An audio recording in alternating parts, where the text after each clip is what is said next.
فبأي آلاء ربكما تكذبان فيهما من كل فاكهة زوجان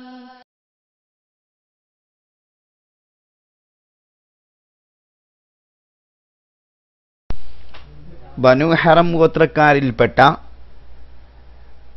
ബഹുമാനപ്പെട്ട ജാബിർ റളിയല്ലാഹു അൻഹുവിന്റെ വീട് നിൽക്കുന്ന സ്ഥലത്താണ് ഈ പള്ളിയുള്ളത്. ഖന്തക്ക് കിടങ്ങ് കുഴിച്ചുകൊണ്ടിരിക്കുന്ന സമയത്ത് ഭക്ഷണമില്ലാതെ ജനങ്ങൾ ബുദ്ധിമുട്ടിക്കൊണ്ടിരിക്കുന്ന സന്ദർഭമാണ്. നബി സല്ലല്ലാഹു അലൈഹി വസല്ലമ തങ്ങൾ കിടങ്ങ് കുഴിച്ചുകൊണ്ടിരിക്കുന്നു. ഈ സമയത്ത് റസൂലുള്ളാഹി തങ്ങളുടെ വയറ്റത്ത് 2 കല്ല് വെച്ച് കെട്ടിയിട്ടുണ്ട്. ഈ രംഗം ജാബിർ റളിയല്ലാഹു അൻഹു കാണുകയാണ്. ഉടനെ വീട്ടിലേക്ക് ഓടി. വീട്ടിൽ ചെന്ന് ഭാര്യയോട് ചോദിക്കുന്നു, വല്ല ഭക്ഷണവുമുണ്ടോ? ഭാര്യ പറഞ്ഞു, ഇവിടെ അല്പം ഹിബത്തിന്റെ പൊടിയുണ്ട്, ഒരു ആട്ടിൻകുട്ടിയെ നമുക്ക് ഇറക്കാം. അങ്ങനെ ആട്ടിൻകുട്ടിയെ അറുത്ത് കറി വെച്ചു. ഹിബത്തിന്റെ പൊടിയെടുത്ത് പത്തിരി ചുട്ടുകൊണ്ടിരിക്കുകയാണ്. നബി സല്ലല്ലാഹു അലൈഹി വസല്ലം തങ്ങളുടെ അടുത്ത് വന്ന് ജാബിർ റളിയല്ലാഹു അൻഹു പറഞ്ഞു, നബിയെ, അങ്ങേക്ക് അല്പം ഭക്ഷണം ഞങ്ങൾ ഉണ്ടാക്കിയിട്ടുണ്ട്. വേണമെങ്കിൽ 1-2 പേരെ, അതിലപ്പുറം കൂട്ടാൻ പാടില്ല, അല്പം ഭക്ഷണമേ ഉള്ളൂ.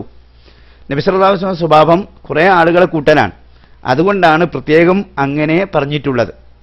ഉടനെ നബി സല്ലല്ലാഹു അലൈഹി വസല്ലമ തങ്ങൾ ഖന്തക്കിലെ കിടങ്ങു വീച്ചുകൊണ്ടിരിക്കുന്ന മുഴുവൻ ആളുകളെയും കേൾപ്പിച്ചുകൊണ്ട് പറഞ്ഞു, നിങ്ങൾക്ക് എല്ലാവർക്കും ജാബിർ റളിയല്ലാഹുവിന്റെ വീട്ടിൽ ഭക്ഷണമുണ്ട്.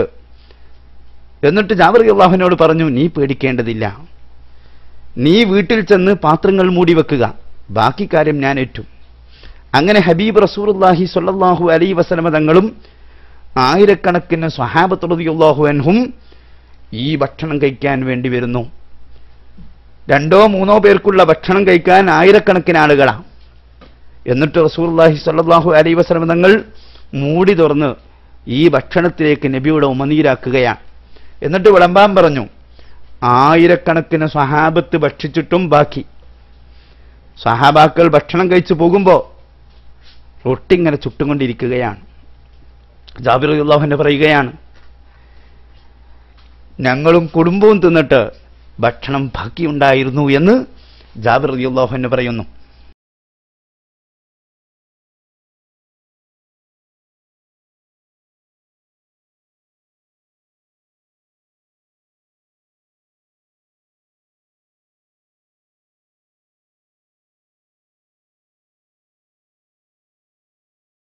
മസ്ഉൽ ഉസ്ബ.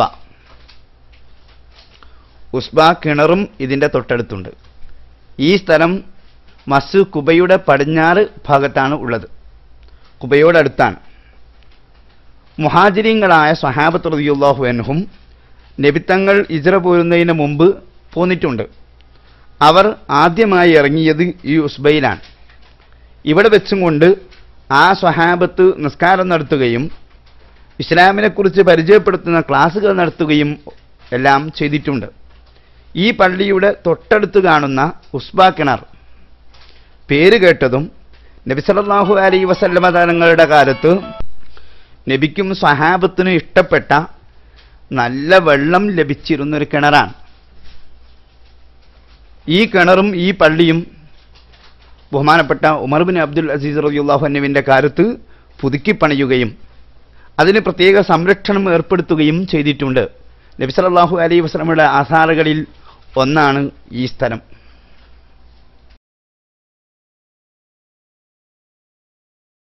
മസ്ജിദുൽ മിനാറത്തേനി, നബി സല്ലല്ലാഹു അലൈഹി വസല്ലം നിസ്കരിച്ച മറ്റൊരു പള്ളിയാണിത്. ഹറാം ഇബ്നു അസദ് റളിയല്ലാഹു അൻഹു റിപ്പോർട്ട് ചെയ്യുന്നു, അഖീഖുൽ കബീർ റോട്ടിലുള്ള 2 മലയുടെ അടിഭാഗത്തെ പള്ളിയിൽ വെച്ച് നബി സല്ലല്ലാഹു അലൈഹി വസല്ലം നിസ്കരിച്ചു. അബ്ദുല്ലാഹി ഇബ്നു ബുവല റളിയല്ലാഹു അൻഹു ഉദ്ധരിക്കുന്നു, ആദ്യകാലത്ത് ഹിജ്റ വന്ന 4 സംഘം സ്വഹാബത്ത് എന്നോട് പറഞ്ഞു, നബി സല്ലല്ലാഹു അലൈഹി വസല്ലമ മിറാനത്തേനിയുടെ ഇടയിലുള്ള ചുവന്ന മലയിലേക്ക് പുറപ്പെട്ടു. അപ്പോഴവിടെ ഒരു ചത്ത ആട്ടിൻകുട്ടിയുടെ ദുർഗന്ധം വമിക്കുന്നു. ദുർഗന്ധം കാരണമായി കൂടെയുള്ള സ്വഹാബത്ത് മൂക്കുപൊത്തി. അപ്പോൾ നബി സല്ലല്ലാഹു അലൈഹി വസല്ലമ ചോദിച്ചു, ഈ ആട്ടിൻകുട്ടിയുടെ ഉടമക്കു എന്ത് ബഹുമാനമാണ് ഇതിനോടുണ്ടാവുക? സ്വഹാബത്ത് പറഞ്ഞു, നബിയെ, ഇതിനോട് ആർക്കെങ്കിലും ബഹുമാനമുണ്ടാകുമോ?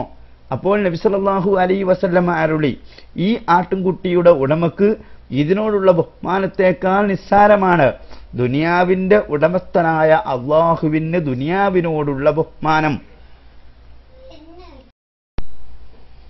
മസ്ജിദുർ റായ,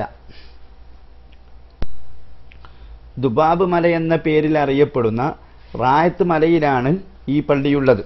യുദ്ധത്തിനുള്ള അനുമതിയായി മുസ്ലിമീങ്ങൾക്ക് നബി സല്ലല്ലാഹു അലൈഹി വസല്ലമയുടെ റായത്ത് അഥവാ പതാക കാണിച്ചു കൊടുക്കാറുള്ളത് ഇവിടെ വെച്ചായിരുന്നു. അക്കാരണത്താലാണ് മസ്ജിദുർ റായ പതാക പള്ളി എന്ന പേര് വന്നത്. കിടങ്ങ് കുഴിക്കുന്നതിനിടയിൽ നബി സല്ലല്ലാഹു അലൈഹി വസല്ലമ തങ്ങളുടെ കുബ്ബ സ്ഥാപിച്ചിരുന്നത് ഈ പള്ളിയുടെ സ്ഥലത്തായിരുന്നു. അബ്ദുറഹ്മാനുൽ അഅ്റജ് റളിയല്ലാഹു അൻഹു റിപ്പോർട്ട് ചെയ്യുന്നു, നബി സല്ലല്ലാഹു അലൈഹി വസല്ലം ദുബാബ് മലയിൽ വെച്ച് നിസ്കരിച്ചിരുന്നു. മസ്ജിദ് സുഖിയ, ഹർറത്ത് സുഖിയയിൽ നബി സല്ലല്ലാഹു അലൈഹി വസല്ലമ നിസ്കരിച്ച സ്ഥലത്താണ് ഈ പള്ളി നിർമ്മിച്ചത്. സഅദ് ബിൻ അബി വഖാസ് റളിയല്ലാഹു അൻഹുയുടെ സ്ഥലമാണിത്. അബൂ ഖത്താദ റളിയല്ലാഹു അൻഹു റിപ്പോർട്ട് ചെയ്യുന്നു, നബി സല്ലല്ലാഹു അലൈഹി വസല്ലം വുളൂ ചെയ്യുകയും സുഖിയ പ്രദേശത്തുള്ള വീടുകളുടെ സമീപം സഅദ് റളിയല്ലാഹു അൻഹുയുടെ സ്ഥലത്ത് വെച്ച് നിസ്കരിക്കുകയും ചെയ്തു. പിന്നീട് ഇങ്ങനെ പറഞ്ഞു, അല്ലാഹുവേ, ഇബ്രാഹിം അലൈഹിസ്സലാം നിന്റെ ഖലീലും അടിമയും പ്രവാചകനുമാണ്. ഇബ്രാഹിം അലൈഹിസ്സലാം മക്കക്കാർക്ക് വേണ്ടി ദുആ ചെയ്ത പോലെ ഞാൻ മദീനക്കാർക്ക് വേണ്ടി നിന്നോട് ദുആ ചെയ്യുന്നു. അവരുടെ സായിലും മുദ്ദിലും പഴവർഗ്ഗങ്ങളിലും നീ അനുഗ്രഹം ചെയ്യാൻ ഞാൻ നിന്നോട് തേടുന്നു. അല്ലാഹുവേ, നീ മക്ക ഞങ്ങളിലേക്കു സ്നേഹം നൽകിയതുപോലെ മദീനയും ഞങ്ങളിലേക്കു നീ സ്നേഹമുള്ളതാക്കേണമേ. അവിടുത്തെ പ്ലേഗ് രോഗം മാറ്റിത്തരേണമേ. അല്ലാഹുവേ, മദീനയിലെ 2 മലയുടെ ഇടയിലുള്ള സ്ഥലം ഞാൻ ഹറാമാക്കിയിട്ടുണ്ട്. ഇബ്രാഹിം നബി അലൈഹിസ്സലാം നാവ് കൊണ്ട് ഹറമിനെ മാനിച്ചതുപോലെ ഞാനും എൻ്റെ ഈ സ്ഥലം ഹറമായി പ്രഖ്യാപിക്കുന്നു. ബദർ യുദ്ധത്തിന് പോയപ്പോൾ വഴിയിൽ സുഖിയ പള്ളിയുടെ സമീപത്തായിരുന്നു നബി സല്ലല്ലാഹു അലൈഹി വസല്ലമ തങ്ങളുടെ സൈന്യം തമ്പടിച്ചത്. സൈന്യങ്ങളെ ക്രമീകരിക്കുകയും സ്വഹാബത്തിന്റെ മക്കളിൽ നിന്ന് ചെറിയവരെ തിരിച്ചയക്കുകയും ചെയ്തിരുന്നു.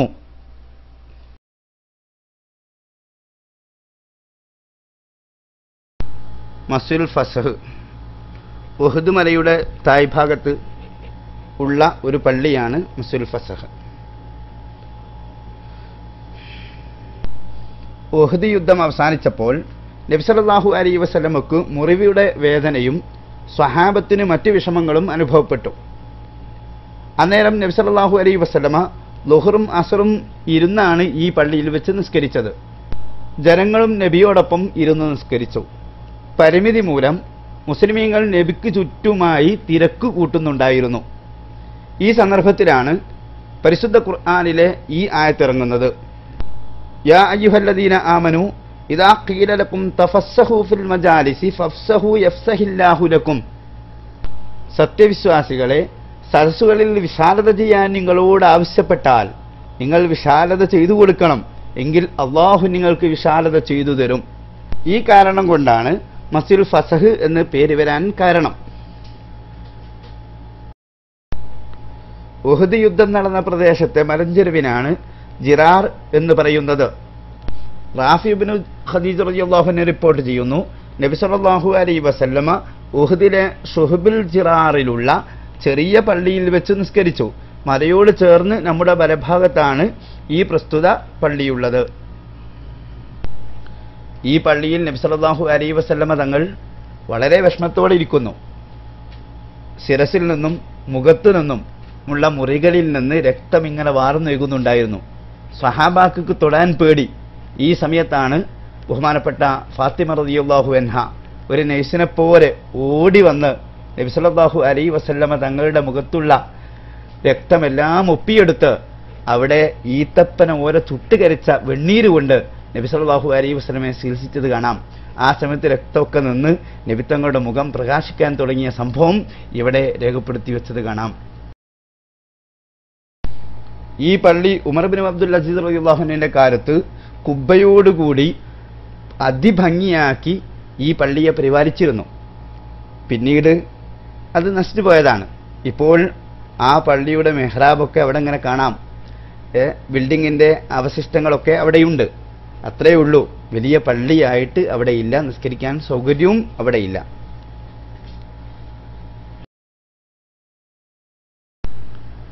ഈ പള്ളിയുടെ മുകൾ ഭാഗത്താണ് ഈ കാണുന്ന സ്ഥലം. ഉഹുദ് മലയിലെ ഗുഹ എന്ന പേരിലാണ് ഇത് അറിയപ്പെടുന്നത്. യുദ്ധസമയത്ത് നബി സല്ലല്ലാഹു അലൈഹി വസല്ലമ തങ്ങളെ ജിബ്രീൽ അലൈഹിസ്സലാം സംരക്ഷിച്ച സ്ഥലമാണ്. പാറ പൊട്ടിച്ച് ഗുഹയുണ്ടാക്കി അതിൻ്റെ ഉള്ളിൽ നബി തങ്ങളെ ഇരുത്തുകയാണ്. നബി സല്ലല്ലാഹു അലൈഹി വസല്ലമ തങ്ങൾ തായ് ഭാഗത്തേക്ക് ഇറങ്ങി വന്നു. അവിടെയാണ് മസ്ജിദുൽ ഫസഹ് എന്ന് പറയുന്ന സ്ഥലം ഉള്ളത്. അവിടെ വെച്ചും കൊണ്ടാണ് നബിയുടെ മുറിവിനൊക്കെ ഫാത്തിമ റളിയല്ലാഹു അൻഹ ചികിത്സിക്കുകയൊക്കെ ചെയ്തിട്ടുള്ളത്. ഈ സ്ഥലം മദീനക്കാരുടെ ഇടയിലെല്ലാം മറൂഫാണ്. മാത്രമല്ല എത്രയോ കിതാബുകളിൽ തന്നെ ഈ ഫോട്ടോ കൊടുത്ത് ഈ സ്ഥലത്തെക്കുറിച്ച് പരിചയപ്പെടുത്തുന്നുണ്ട്. താരിഖുൽ മദീന സുബർമിന താരിഖ് എന്ന് പറയുന്ന കിതാബിൽ ഈ സ്ഥലം ഫോട്ടോ സഹിതം അദ്ദേഹം വിശദീകരിക്കുന്നുണ്ട്.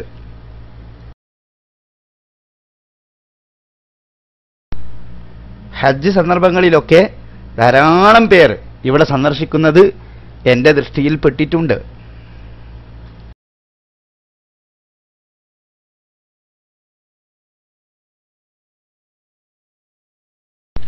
ജബൽ ഉഹുദ്, ഉഹുദ് പർവ്വതമാണ് നിങ്ങൾ കണ്ടുകൊണ്ടിരിക്കുന്നത്.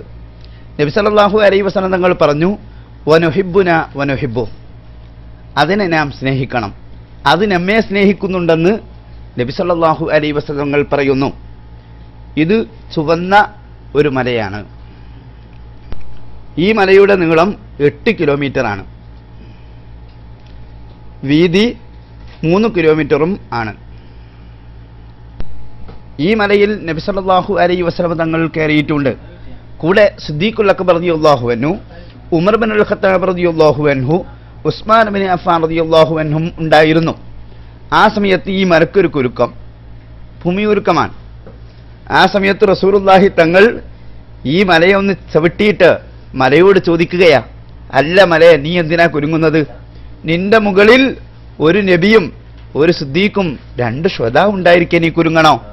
ഉടനെ മല കുരുക്കം നിർത്തി. ഈ മലയിലുള്ള മഹാത്മാക്കളുടെ ബഹുമാനം നബി സല്ലല്ലാഹു അലൈഹി വസല്ലം മലയോട് പ്രഖ്യാപിക്കുകയാണ്. 1 നബി മുഹമ്മദ് സല്ലല്ലാഹു അലൈഹി വസല്ലം മഹത്തമാണ് നബി. 2 അബൂബക്കർ റളിയല്ലാഹുവിന്റെ മഹത്തമാണ് സിദ്ദീഖ്. ഉമർ ഖത്താബ് തങ്ങളെ സംബന്ധിച്ചും ഉസ്മാൻ ബിൻ അഫ്ഫാൻ റളിയല്ലാഹുവിനെ സംബന്ധിച്ചും റസൂലുള്ള പറയുന്നത് ഷഹീദാനി, അവർ 2 പേരും ഷഹീദാവുകയാണ് ചെയ്യുക. അപ്പൊ ശുഹദാ എന്ന സ്ഥാനം ഈ 2 മഹാന്മാർക്കും ഉണ്ട് എന്നത് നബി സല്ലല്ലാഹു അലൈഹി വസല്ലം തങ്ങളുടെ അറിവ്, അത് മുഅ്ജിസത്തിന്റെ അറിവാണ്. അതും ഇവിടെ ഉപയോഗപ്പെടുത്തുകയാണ്. അങ്ങനെ നബി സല്ലല്ലാഹു അലൈഹി വസല്ലമ ഈ മൗലിദ് ഓതിയപ്പോൾ, ഈ മഹാത്മാക്കളുടെ മദ്ഹ് പറഞ്ഞപ്പോൾ മല കുലുക്കം നിർത്തി. മഹാത്മാക്കളുടെ മദ്ഹ് വിഷമഘട്ടങ്ങളിൽ നിന്ന് രക്ഷപ്പെടാൻ കാരണമാണെന്ന് ഹബീബ് മുഹമ്മദുർ റസൂലുള്ളാഹി ഈ സംഭവത്തിലൂടെ പഠിപ്പിക്കുകയാണ്. ഉഹുദ് യുദ്ധം നടന്നത് ഈ ഉഹുദ് മലയുടെ താഴ്ഭാഗത്ത് വെച്ചാണ്. മഹാനായ നബി കരീം സല്ലല്ലാഹു അലൈഹി വസല്ലമ മക്കയിൽ നിന്ന് മദീനയിലേക്ക് പാലായനം ചെയ്യേണ്ടി വന്നതും 1 വർഷത്തിന് ശേഷം ബദർ യുദ്ധം നടന്നതും, ബദർ യുദ്ധത്തിലൂടെ മക്കയിലെ ഏറ്റവും പ്രമുഖരായ തലതൊട്ടപ്പൻ നേതാക്കളുടെ മുഴുവനും നിഷ്ഠൂരമായി കൊലപ്പെടുത്തിയതുമെല്ലാം നമുക്കറിയാം. ഈ സംഭവത്തിന് ശേഷം മക്ക ആകെ എരിപിരി കൊള്ളുകയാണ്. അവരുടെ തലതൊട്ടപ്പൻ നേതാക്കളെ കൊന്നതിന് പകരം ചോദിക്കാതെ ഇനിയൊരു ജീവിതം ആവശ്യമില്ലെന്ന് മക്കക്കാർ പ്രഖ്യാപിക്കുകയാണ്. മക്കയിലുള്ള എല്ലാവരും യുദ്ധായുധങ്ങൾ ശേഖരിച്ച് നബി സല്ലല്ലാഹു അലൈഹി വസല്ലം തങ്ങൾക്കും സ്വഹാബത്തിനുമെതിരെ, മദീനക്കെതിരെ ഒരു ശക്തമായ യുദ്ധത്തിന് തയ്യാറെടുത്തു. അങ്ങനെ അവർ മക്കയിൽ നിന്ന് പുറപ്പെട്ട വിവരം നബി സല്ലല്ലാഹു അലൈഹി വസല്ലം അറിയുകയാണ്. നബി തങ്ങളും സ്വഹാബത്തും അവരോട് നേരിടാൻ വേണ്ടി ഉഹുദ് മലയുടെ തായ്ഭാഗമാണ് തെരഞ്ഞെടുത്തത്. ഉഹുദ് മലയുടെ തായ്ഭാഗത്തുള്ള ചെറിയ കുന്ന് ജബലുർ റമാത്ത്, ആ കുന്നിന്റെ മുകളിൽ 50 അമ്പെയ്ത്തുകാരെ നിർത്തിയിട്ട് നബി സല്ലല്ലാഹു അലൈഹി വസല്ലം തങ്ങൾ പറഞ്ഞു, മലയിടുക്കിലൂടെ വരുന്ന ശത്രുവിലേക്കും അവരുടെ കുതിരയിലേക്കും അമ്പെറിയാൻ വേണ്ടി നബി സല്ലല്ലാഹു അലൈഹി വസല്ലം കൽപ്പിച്ചു. യുദ്ധം കഴിയാതെ നിങ്ങൾ 50 പേരും ഇറങ്ങാൻ പാടില്ല എന്ന് നബി തങ്ങൾ പ്രത്യേകം നിർദ്ദേശം നൽകിയിരുന്നു.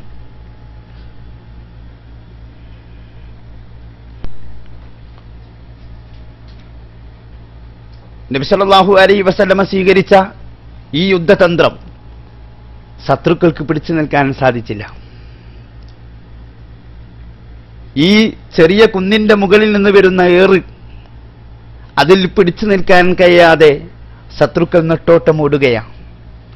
ആ സമയത്ത് മുശ്രിക്ക് നേതാക്കളിൽപ്പെട്ട ആളുകൾ പ്രഖ്യാപിച്ചു, നമുക്ക് പിടിച്ചു നിൽക്കാൻ സാധ്യമല്ല, അതുകൊണ്ട് സമ്പത്ത് ഉപേക്ഷിച്ച് യുദ്ധം കഴിഞ്ഞു എന്ന് പറഞ്ഞ് നമുക്ക് ഓടാം, പിന്നീട് തിരിച്ചു വന്ന് അവരെ നമുക്ക് ചതിപ്രയോഗത്തിലൂടെ അവരെയെല്ലാം നമുക്ക് കൊന്നെടുക്കാം. അങ്ങനെയാണ് സമ്പത്ത് ഉപേക്ഷിച്ച് ആയുധം കൊണ്ട് തോറ്റു എന്ന് പറഞ്ഞ് ഓടിപ്പോയവരാണ്. പിന്നീട് അല്പം കഴിഞ്ഞപ്പോൾ അവർ തിരിച്ച് വരുന്നു. ഈ സന്ദർഭത്തിൽ മുസ്ലിമീങ്ങൾ വിജയിച്ചു എന്നും പറഞ്ഞ് ആഹ്ലാദിച്ച് സമ്പത്തുകളൊക്കെ ഒനീമത്തായി എടുക്കുകയാണ്. ഈ സന്ദർഭത്തിലാണ് ഈ കുന്നിന്റെ മുകളിൽ നിർത്തിയ ആളുകൾ ചിലർ പറഞ്ഞു, യുദ്ധം കഴിഞ്ഞല്ലോ, ഇനി നമുക്ക് ഇറങ്ങാം. അങ്ങനെ ചിലരിറങ്ങി. ചില ആളുകൾ പറഞ്ഞു, നബിത്തങ്ങൾ പറയാതെ ഞങ്ങൾ ഇറങ്ങില്ല. അങ്ങനെ അധിക പേരും അതിന്റെ മുകളിൽ നിന്ന് ഇറങ്ങിപ്പോയി. ശത്രുക്കൾ വന്ന് ഈ മല അവർ അധീനപ്പെടുത്തി. ശേഷം ശക്തമായ യുദ്ധം തുടങ്ങി. ഈ യുദ്ധത്തിൽ പിടിച്ചു നിൽക്കാൻ കഴിയാതെ മുസ്ലിം സൈന്യം നെട്ടോട്ടമോടുകയാണ്. 70 പേരെ കൊടുക്കേണ്ടി വന്നു. നബി സല്ലല്ലാഹു അലൈഹി വസല്ലം തങ്ങളുടെ വാപ്പ സഹോദരനായ ഹംസ റളിയല്ലാഹു അൻഹുവിന്റെ കരളുകളെ കടിച്ചു തുപ്പിപ്പോയി. നബി സല്ലല്ലാഹു അലൈഹി വസല്ലം തങ്ങളുടെ ശിരസിന് മുറിവേറ്റു. ഒട്ടനേകം സ്വഹാബത്ത് റളിയല്ലാഹു അൻഹു കണ്ണ് നഷ്ടപ്പെട്ടു, കാല് നഷ്ടപ്പെട്ടു. എന്തെല്ലാമാണ് ഉഹുദിൽ പിന്നീട് സംഭവിച്ചത്. ആ ഉഹുദ് യുദ്ധം നടന്ന സ്ഥലം അതാണ് ഇപ്പോൾ നമ്മൾ കണ്ടുകൊണ്ടിരിക്കുന്നത്. ഈ കാണുന്ന വലിയ മതിൽക്കെട്ടിന്റെ ഉള്ളിലാണ് 7 ശുഹദാക്കളുടെ ഖബറുള്ളത്. ആദ്യം കാണുന്ന 2 ഖബർ, ഒന്ന് ഹംസ റളിയല്ലാഹു അൻഹു, മറ്റൊന്ന് അബ്ദുല്ലാഹി ഇബ്നു ജാഷ്. നേരെ അപ്പുറത്തെ കെട്ടിന്റെ ഉള്ളിലാണ് ബാക്കി ശുഹദാക്കളൊക്കെയും ഉള്ളത്. ഇപ്പോൾ നിങ്ങൾ കണ്ടുകൊണ്ടിരിക്കുന്നത് ജബലുർ റമാത്ത് എന്ന കുന്നാണ്. ഈ കുന്നിന്റെ മുകളിലാണ് 50 അമ്പെയ്ത്തുകാരെ നബി സല്ലല്ലാഹു അലൈഹി വസല്ലം നിർത്തിയത്. ഇപ്പോൾ നിങ്ങൾ കണ്ടുകൊണ്ടിരിക്കുന്നത് ബദറിനോട് അടുത്ത സ്ഥലമാണ്. മലകൾ, ഈ കാണുന്ന മലകളിലൊക്കെ മലായിക്കത്തുൽ കിറാമിനെ അള്ളാഹു ഇറക്കുകയും യുദ്ധതന്ത്രങ്ങളും യുദ്ധവും പഠിപ്പിച്ചു കൊടുക്കുകയും ചെയ്തു.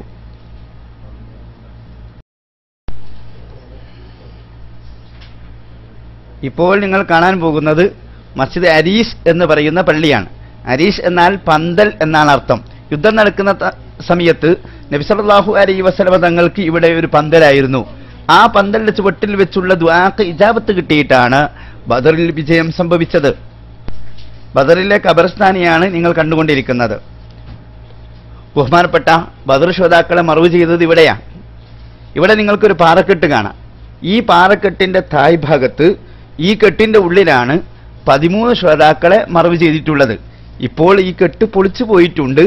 പഴയ കാലത്ത് 4-5 വർഷം മുമ്പ് ഈ കെട്ട് അവിടെ ഉണ്ടായിരുന്നു. ഈ എളിയവനായ ഞാൻ കണ്ടിട്ടുണ്ട്. ഒട്ടനേകം ആളുകളെ അന്ന് ഞാൻ കാണിച്ചു കൊടുത്തിട്ടുമുണ്ട്. ഇവിടെ 13 ശുഹദാക്കളുടെ ഖബറാണുള്ളത്. ഒരു ശുഹദാ ഉബൈദ് റളിയല്ലാഹു അൻഹു ബദറിൽ നിന്ന് മദീനയിലേക്ക് പോരുന്ന വഴിയിൽ സ്വഫ്രാഹ് എന്ന് പറയുന്ന സ്ഥലത്താണ് മക്ബറയുള്ളത്. ഈ സ്ഥലം മദീനയിൽ നിന്ന് 150 കിലോമീറ്ററാണ് ഉള്ളത്. നബി സല്ലല്ലാഹു അലൈഹി വസല്ലമ തങ്ങളുടെ നേതൃത്വത്തിൽ 300 ചില്ലാനം ആളുകൾ അടങ്ങുന്ന സൈന്യവുമായി റസൂലുള്ളാഹി തങ്ങൾ ബദറിലേക്ക് വരികയാണ്. ഒരു യുദ്ധം പ്രതീക്ഷിച്ചല്ല വന്നത്. അബൂ സുഫിയാന്റെ നേതൃത്വത്തിലുള്ള 40 പേരെ തടയാൻ വേണ്ടി 300 ആളുമായി വന്നതാണ്. ആയുധങ്ങളോ മറ്റോ കരുതിയിരുന്നില്ല. സംഭവിച്ചത് അബൂജഹലിന്റെ നേതൃത്വത്തിലുള്ള വലിയ സൈന്യത്തോട് ഏറ്റുമുട്ടാനാണ് സന്ദർഭമുണ്ടായത്. പക്ഷേ അവരുടെ ഈമാനിക ശക്തി മഹാനായ റസൂലുള്ളാഹി തങ്ങൾ ചോദിക്കുകയാ സ്വഹാബാക്കളോട്, നിങ്ങളുടെ അവസ്ഥ എന്താണ്? നമ്മൾ ഏറ്റുമുട്ടാൻ പോകുന്നത് 1000-ഓളം വരുന്ന എല്ലാവിധ ആയുധങ്ങളുമുള്ള വലിയ സൈന്യത്തോടാണ്. ഈ സമയത്ത് സ്വഹാബത്ത് റളിയല്ലാഹു അൻഹു പറഞ്ഞു, നബിയെ അങ്ങെന്താണോ കൽപ്പിക്കുന്നത് അതിന്റെ പിന്നിലാണ്. അങ്ങയെ സംരക്ഷിക്കാനും ഈ ഇസ്ലാമിനെ സംരക്ഷിക്കാനും ഞങ്ങൾ റെഡിയാണ്. ഞങ്ങൾക്ക് വേണ്ടത് സ്വർഗമാണ്, ഈ നശ്വരമായ ദുനിയാവല്ലെന്ന് പ്രഖ്യാപിച്ചു ഈ സ്വഹാബത്ത് റളിയല്ലാഹു അൻഹു നബി സല്ലല്ലാഹു അലൈഹി വസല്ലം തങ്ങളുടെ പിന്നിൽ അണിനിരന്നപ്പോൾ അല്ലാഹു സുബ്ഹാനഹു വ തആല നബി തങ്ങളിലൂടെ വലിയ വിജയം കൊടുത്തു.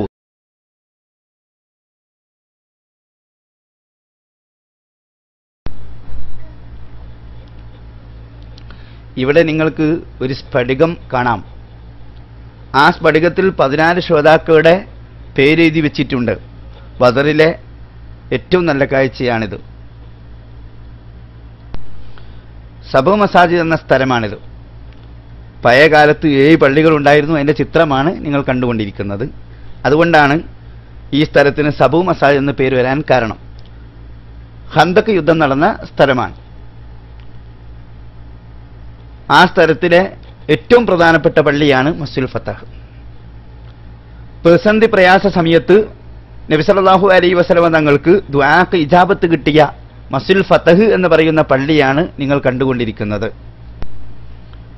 ഈ പള്ളിയെ സംബന്ധിച്ച് എത്ര സ്വഹാബത്ത്, ഞങ്ങൾക്ക് വല്ല വിഷമവും സംഭവിച്ചാൽ ഈ പള്ളിയിൽ പോയി ദുആ ചെയ്യും. ഇജാബത്ത് കിട്ടിയിട്ട് ദുആക്ക് ഉത്തരം കിട്ടിയിട്ടാണ് ഞങ്ങൾ തിരിച്ചു പോരാറെന്ന് സഹാബത്തിനെ തൊട്ട് റിപ്പോർട്ട് കാണാം. ഇപ്പോൾ നിങ്ങൾ കാണുന്നത് അവിടെയുള്ള പുതിയ പള്ളിയാണ്. കുറേ പള്ളികൾ പൊളിച്ചപ്പോൾ അവിടെ മറ്റൊരു പള്ളി ഉണ്ടാക്കി. വിശാലമായ പന്തലിച്ച് കിടക്കുന്ന എത്ര പേർക്കും ഒരേ സമയത്ത് നിസ്കരിക്കാൻ പറ്റുന്ന ഒരു പള്ളി അവിടെ ഉണ്ടാക്കിയിട്ടുണ്ട്. അതാണ് നിങ്ങൾ കണ്ടത്.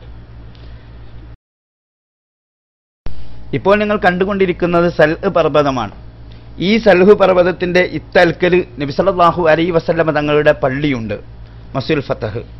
മാത്രമല്ല മസ്ജിദുൽ ഫതഹിന്റെ നേരെ അപ്പുറത്തു നിന്നാണ് കിടങ്ങ് ആരംഭിക്കുന്നത്.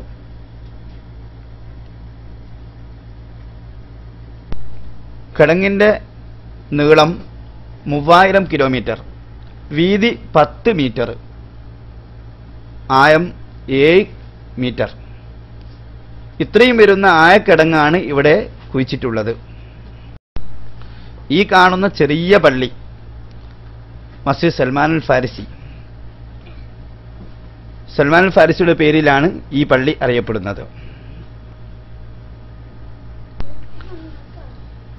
സൽമാനുൽ ഫാരിസി റളിയല്ലാഹു അൻഹു ബഹുമാനപ്പെട്ടവരാണ് ഈ വലിയ കിടങ്ങിനെ സംബന്ധിച്ച് അഭിപ്രായം പറയുന്നത്.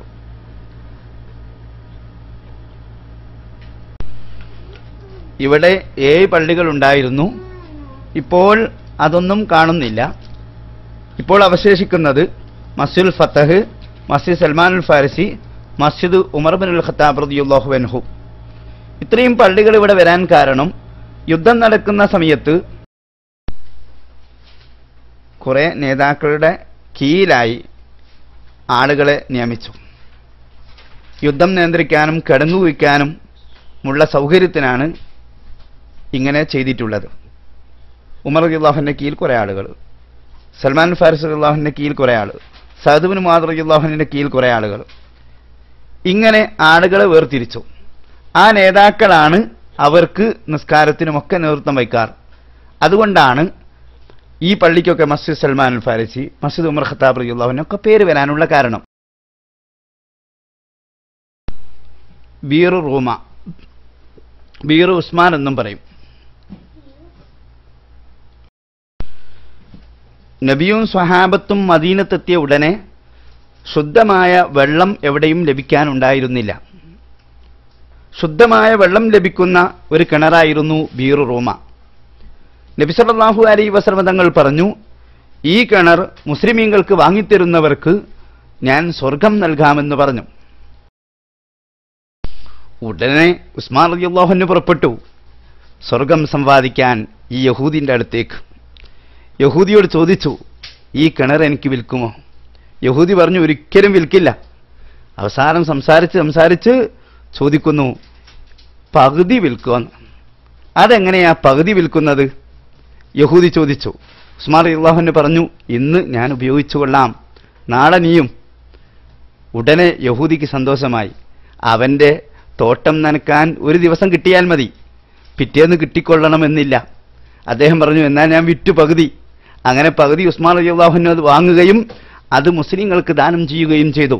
മുസ്ലിങ്ങളായ ആളുകൾ ഒന്നായിട്ട് വന്ന് ഒരു ദിവസം ഉപയോഗിക്കുന്നത് കാണുമ്പോൾ യഹൂദിക്ക് വലിയ ദേഷ്യം വന്നു. അവൻ ഉസ്മാൻ റളിയല്ലാഹു അൻഹുവിനെ വിളിച്ചു. ഉസ്മാൻ റളിയല്ലാഹു അൻഹുവോട് പറഞ്ഞു, എന്തെങ്കിലും ഒരു പരിഹാര മാർഗം ഇതിന് കാണണം. ഉസ്മാൻ റളിയല്ലാഹു അൻഹു പറഞ്ഞു, ബാക്കി പകുതി കൂടി വിറ്റാളാ, അതല്ലാതെ മറ്റൊരു പരിഹാരം ഞാൻ കാണുന്നില്ല. അങ്ങനെ പകുതിയും കൂടി വിൽക്കേണ്ടി വന്നു. അത് വാങ്ങിയിട്ട് മുസ്ലിങ്ങൾക്ക് ദാനം ചെയ്തപ്പോൾ ഹബീബ് മുഹമ്മദുർ റസൂലുള്ളാഹി ഈ കിണർ കാണാൻ വന്നു. ഈ കിണറ്റിലിറങ്ങിയിട്ട് നബി തങ്ങൾ വുദൂ ചെയ്തു. ഈ കിണറ്റിൽ നബി സല്ലല്ലാഹു അലൈഹി വസല്ലമ തങ്ങളുടെ ബർക്കത്തുള്ള വെള്ളം ഉണ്ടാവുകയും ചെയ്തു. ഈ കാണുന്ന സ്ഥലങ്ങളെല്ലാം മുസ്ലിമീങ്ങൾക്ക് വേണ്ടി ഉസ്മാൻ റളിയല്ലാഹു അൻഹു സംഭാവന ചെയ്ത സ്ഥലങ്ങളാണ്. ഇവിടെ തോട്ടങ്ങളൊക്കെ ഒന്ന് കാണേണ്ടതാണ്. ഇന്നും അവിടെ പലതും നട്ടുപിടിപ്പിച്ചിട്ടുണ്ട്. അവിടെയുള്ള തോട്ടങ്ങൾ കാണാൻ വളരെ രസകരമാണ്.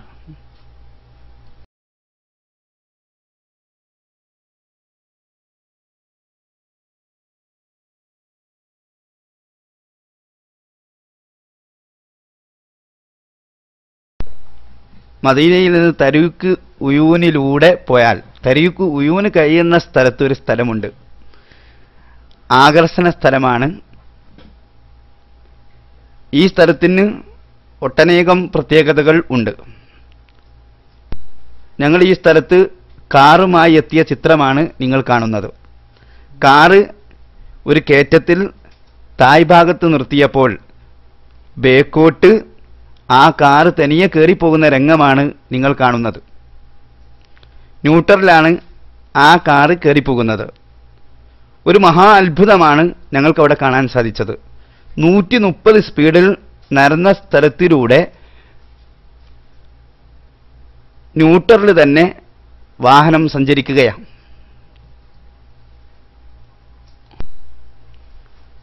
അത്ഭുതം നിറഞ്ഞ ഈ സ്ഥലം അള്ളാഹുവിൻ്റെ ദൃഷ്ടാന്തങ്ങളിൽപ്പെട്ട ഒന്നാണ്. അത് മദീന അതിർത്തിയിലുണ്ടാകുമ്പോൾ അതിലൂടെ നമുക്ക് പലതും പഠിക്കാനുണ്ട്. റബ്ബ് സുബ്ഹാനഹു വ തആല ഈ ഭൂമിയെ സംവിധാനിച്ചത് ആകർഷണത്തിലൂടെയാണ്. ഈ ബിൽഡിങ്ങും നാമുമൊക്കെ ഇവിടെ നിൽക്കുന്നത്. യഥാർത്ഥത്തിൽ തലകുത്തനെയാണ് നമ്മൾ നിൽക്കുന്നത്. അത് ഭൂമിയുടെ ആകർഷണ ശക്തി കൊണ്ടാണ് നമ്മെ ഭൂമി പിടിച്ചു നിർത്തുന്നത്.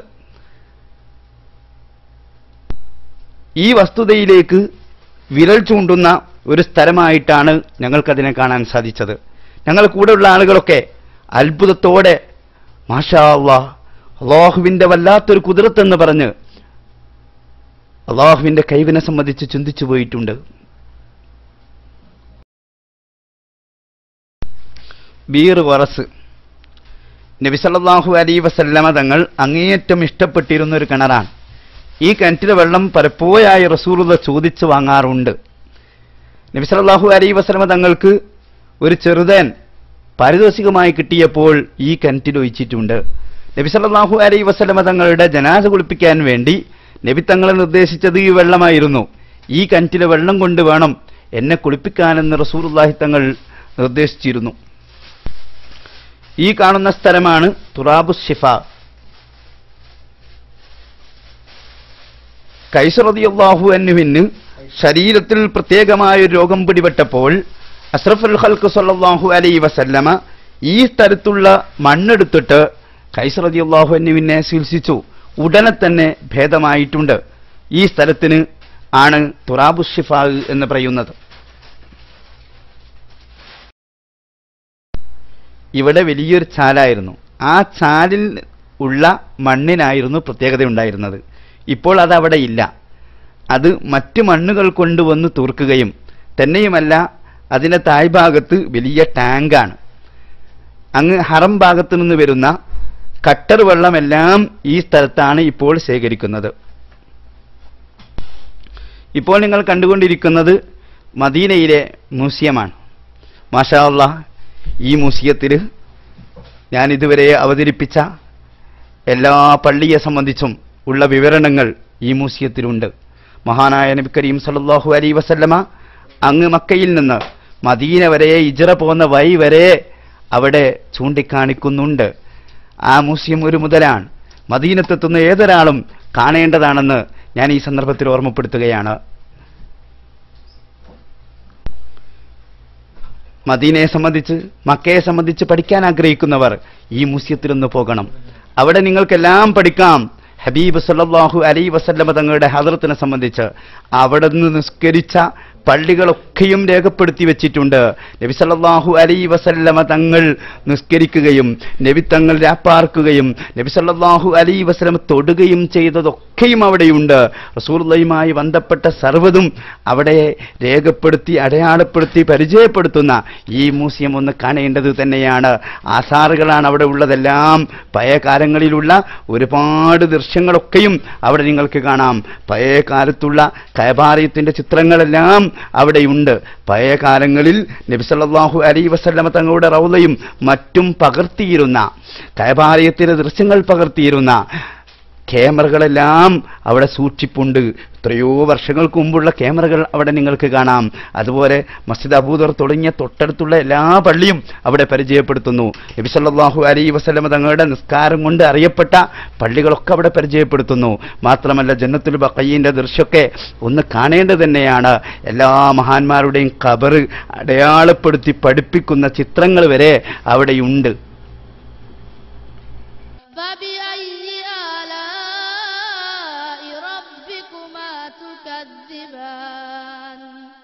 متكئين على فرش بطائنها من استبرق وجنى الجنتين دان فبأي آلاء ربكما تكذبان فيهن قاصرات الطرف لم يطمثهن إنس قبلهم ولا جان فبأي آلاء ربكما تكذبان كأنهن الياقوت والمرجان فبأي آلاء ربكما تكذبان ومن دونهما جنتان فبأي آلاء ربكما تكذبان هل جزاء الإحسان إلا الإحسان فبأي آلاء ربكما تكذبان مدهامتان فبأي آلاء ربكما تكذبان فيهما عينان نضاختان فبأي آلاء ربكما تكذبان فيهما فاكهة ونخل ورمان فبأي آلاء ربكما تكذبان فيهن خيرات حسان فبأي آلاء ربكما تكذبان حور مقصورات في الخيام فبأي آلاء ربكما تكذبان لم يطمثهن إنس قبلهم ولا جان فبأي آلاء ربكما تكذبان متكئين على رفرف وعبقري حسان فبأي آلاء ربكما تكذبان تبارك اسم ربك ذي الجلال والإكرام. بسم الله الرحمن الرحيم. قاف والقرآن المجيد بل عجبوا أن جاءهم منذر منهم فقال الكافرون هذا شيء عجيب أإذا متنا وكنا ترابا ذلك رجع بعيد قد علمنا ما تنقص الأرض منهم وعندنا كتاب حفيظ بل كذبوا بالحق لما جاءهم فهم في أمر مريج أفلم ينظروا إلى السماء فوقهم كيف بنيناها وزيناها وما لها من فروج والأرض مددناها وألقينا فيها رواسي وأنبتنا فيها من كل زوج بهيج تبصرة وذكرى لكل عبد منيب ونزلنا من السماء ماء مباركا فأنبتنا به جنات وحب الحصيد والنخل باسقات لها طلع نضيد رزقا للعباد وأحيينا به بلدة ميتا كذلك الخروج كذبت قبلهم قوم نوح وأصحاب الرس وثمود وعاد وفرعون وإخوان لوط وأصحاب الأيكة وقوم تبع كل كذب الرسل فحق وعيد أفعينا بالخلق الأول بل هم في لبس من خلق جديد ولقد خلقنا الإنسان ونعلم ما توسوس به نفسه ونحن أقرب إليه من حبل الوريد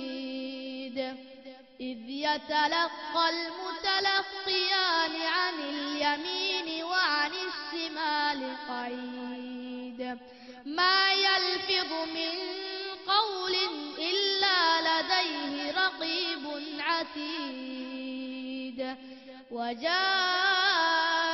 سكرة الموت بالحق ذلك ما كنت منه تحيد ونفخ في الصور ذلك يوم الوعيد وجاءت كل نفس معها سائق وشهيد لقد كنت في غفلة من هذا فكشفنا عنك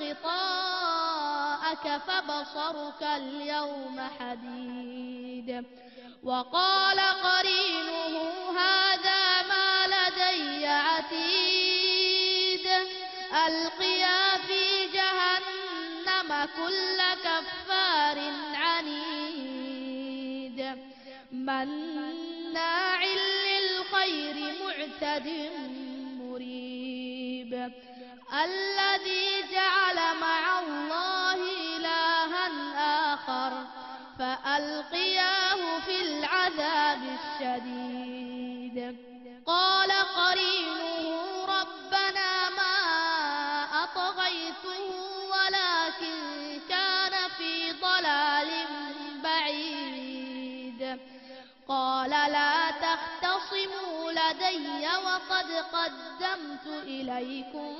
بالوعيد ما يبدل القول لدي وما أنا بظلام للعبيد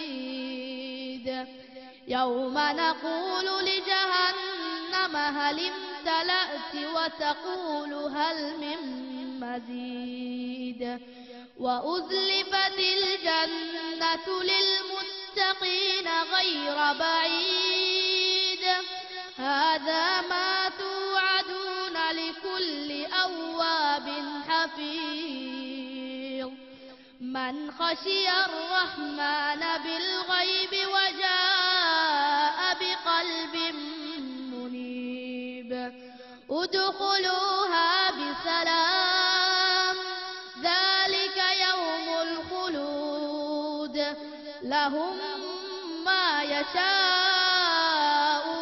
فيها ولدينا مزيد وكم أهلكنا قبلهم من قرن هم أشد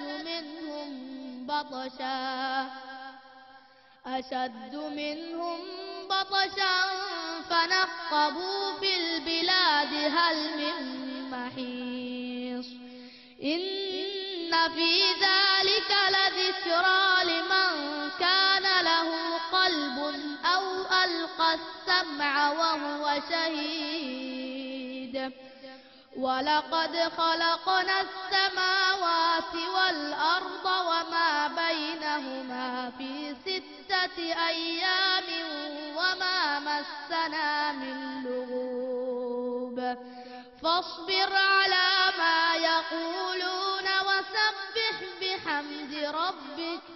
وسبح بحمد ربك قبل طلوع الشمس وقبل الغروب ومن الليل فسبحه وأدبار السجود واستمع يوم ينادي المناد من مكان قريب يوم يسمعون الصيحة بالحق ذلك يوم الخروج إنا نحن نحيي ونميت وإلينا المصير يوم تشقق الأرض عنهم سراعا ذلك حشر علينا يسير نحن أعلم بما يقولون وما أنت عليهم بجبار فذكر بالقرآن من يخاف وعيد اللهم اهدنا فيمن هديت وعافنا فيمن عافيت وتولنا فيمن توليت وبارك لنا فيما أعطيت وقنا شر ما قضيت إنك تقضي ولا يقضى عليك وإنه لا يذل من واليت تباركت ربنا وتعاليت اللهم إياك نعبد ولك نصلي ونسجد وإليك نسعى ونحفد نرجو رحمتك ونخشى عذابك إن عذابك بالكافرين ملحق